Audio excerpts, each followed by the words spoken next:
फरमाते हैं कि मैं ना मजदूर लेने गया, बगदाद के चौक में मजदूर बैठे होते थे, तो मेरी उन मजदूरों में से ना एक नौजवान बच्चे पे नजर पड़ी। बड़ा कमजोर सा वजूद था, लेकिन चेहरे पर इबादत का निशान था। माथा बताता था कि नमाज का बड़ा ख्याल रखता है। मैं उसके करीब गया। चेहरे भी बड़ा कुछ बताते हैं ना, चेहरों में भी बड़ी रानाई होती है। फरमाते हैं मैं करीब गया, मैंने उसको कहा बेटे मजदूरी करोगे? तो कहने लगा मजदूरों में बैठा हूं तो हुजूर मजदूरी के लिए ही तो बैठा हूं। तो मैंने कहा कि चलो फिर। कहने लगा नहीं, मेरी कुछ शर्तें। मैंने कहा बताओ? कहने लगा पहली शर्त यह है कि लोग 4 दिनार दिहाड़ी लेते हैं, मैं 3 दिनार लूंगा। मैंने कहा यार बे तो बड़ी बेहतरीन है, बाकी भी इस तरह की रख ले। उसने कहा हुजूर दूसरी शर्त यह है कि मैं आपकी मुकम्मल बात मानूंगा, लेकिन जब अजान हो जाएगी फिर आपकी नहीं सुनूंगा। तीसरी बात उसने ये की कि हुजूर मैं आपके घर में काम करूंगा पर आपके किसी सवाल का जवाब नहीं दूंगा।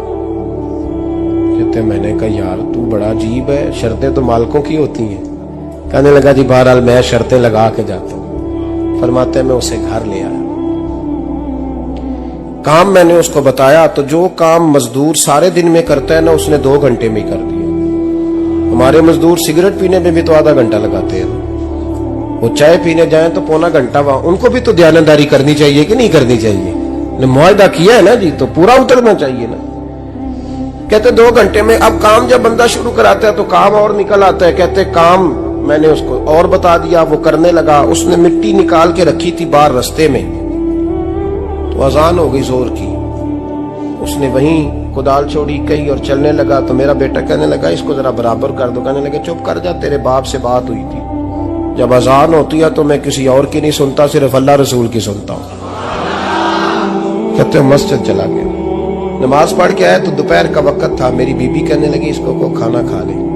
कहते हमने कहा खाना खा लो, तो कहने लगा मैंने रोजा रखा हुआ, रमजान भी नहीं था, नफली रोजा रखा हुआ। फरमाते हैं शाम हुई, मैंने 3 दिनार दिए, तो मैंने कहा तेरा नाम क्या है? कहने लगा मैंने आपसे कहा था मैं किसी सवाल का जवाब नहीं दूंगा। तो वो चला गया। अगले दिन मैं फिर लेने गया उसे, काम कुछ और निकल आए, तो लोगों ने बताया वो सिर्फ हफ्ते वाले दिन आता है। मैंने कहा क्यों? कहने लगे जी वो कहता है मेरा हफ्ते का खर्चा 3 दिनार है, जब 3 दिनार कमा लेता हूं तो बाकी सारा टाइम अल्लाह रसूल की जिक्र में गुजार दिया करता हूं। फरमाते हैं जी अगले हफ्ते मैं फिर लेने गया, मैंने पूरा हफ्ता इंतजार किया कि काम उसी से कराना है। मैं जब गया तो मैंने कहा चलो। कहने लगा मेरी शर्तें याद है ना? और मैंने कहा याद है भाई साथ चल। फरमाते हैं काम कराया, 2-3 हफ्ते वो आता रहा। 1 हफ्ते में गया तो लोगों ने कहा हुजूर आज नहीं आया। क्यों? कहने लगे बीमार हो गए। कहाँ घर है? कहने लगे बगदाद के कब्रिस्तान के पीछे जो कच्ची आबादी है उसमें रहता है। फरमाते मैं गया, दरवाजे पे दस्तक दी तो कहने लगा हुजूर आप हैं? दरवाजा खोला है, आ जाइए। फरमाते हैं मैं अंदर गया तो मैंने कहा तुम्हें कैसे पता चला मैं आया हूं? कहने लगा हुजूर अल्लाह वाले हो, आप नहीं आना था, वरना अमीर तो गरीबों का पता लेने कोई नहीं आते।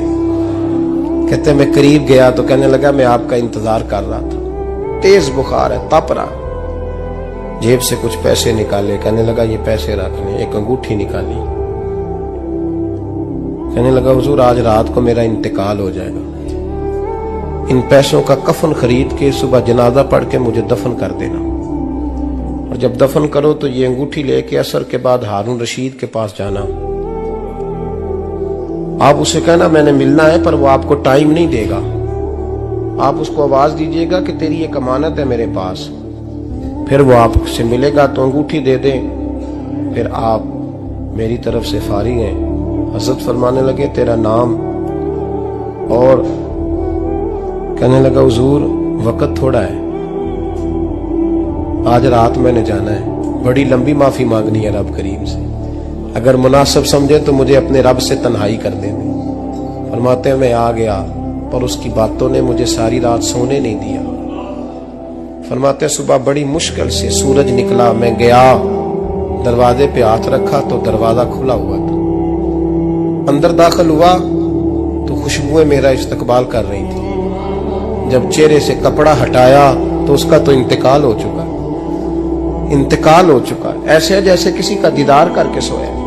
कहते मैं तो 2 आदमी ले गया था जनाजे पे, पर पता नहीं दुनिया किधर किधर से आई, कहां कहां से। अखां जदों मीटियां जमाना मैनू रोवेगा, अपना ते अपना बेगाना मैनू रोवेगा। फरमाते हैं मैं तो 2 बंदे ले गया था, पर पता नहीं मखलूक कहां कहां से आई। जनाजा पड़ा, दफन किया। हारून रशीद के पास में असर के बाद गया, मैंने बुलाना चाहा पर बादशाह था, मेरी तरफ देखा ही नहीं। मैंने उसको कहा तेरी ये अमानत मेरे पास है। फरमाते हैं वो मुझे कोने पे ले गया, क्या बात है, कमरे में बुलाया, मैंने अंगूठी दी। हारून रशीद तो चीखे मारने लगा, कहने लगा अंगूठी वाला कहाँ है? मैंने कहा वो तो इंतकाल कर गया। कहने लगा मुझे कब्र पे ले चल। कहते मैं कब्र पे लाया तो वो लेट गया, तड़प के रोने लगा। मैंने कहा मेरा कलेजा फट जाएगा, ना उसने कुछ बताया ना तूने बताया, ये कौन था? तो हारून रशीद कहने लगा ये मेरा बेटा था। मैंने कहा तेरा बेटा और मजदूर? कहने लगा हुजूर ये हजरत दाऊद ताई के पास बैठा करता था, उनका मुरीद था, मुझे रोज कहता था अब्बा तूने बड़ी दुनिया इकट्ठी कर ली है, मरते वक्त तुझसे टांगे समेटी नहीं जाएंगी, इतना हिसाब नहीं तू दे सकेगा। मैं इसको समझा देता, इसकी अम्मा समझा देती।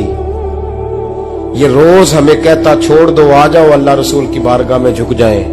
हम समझ। एक दिन ये चला गया, कहने लगा फिर तुम्हारा रास्ता और है और मेरा रास्ता और है। ये सोने की अंगूठी गलती से इसके पास रह गई, गलती से हीरे की अंगूठी चली गई। कहने लगा देखो मेरे बेटे ने आज वो भी वापस कर दी है। फिर तड़प के कहने लगा हारून रशीद था तो ये मेरा बेटा, पर मेरा मुर्शद निकला, मेरा पीर निकला। भाई जिंदगी तो बड़ी थोड़ी है ना। बाबा साहब ने कहा था उठ फरीदा सुत्या, और दाढ़ी आ गया ही पूर, अग्गा नेड़े आ गया ही, पिछा रह गया ही दूर। उठ फरीदा सुत्या खलकत वेखन जा, मते कोई मिल जाई बख्शिया ते तू ही बख्शिया जा। उठ फरीदा सुत्या झाड़ू दे मसीत, तू सुते रब जागदा, तेरी डाडे नाल परीत। मेरा रब हमें भी अपनी बारगाह में कबूल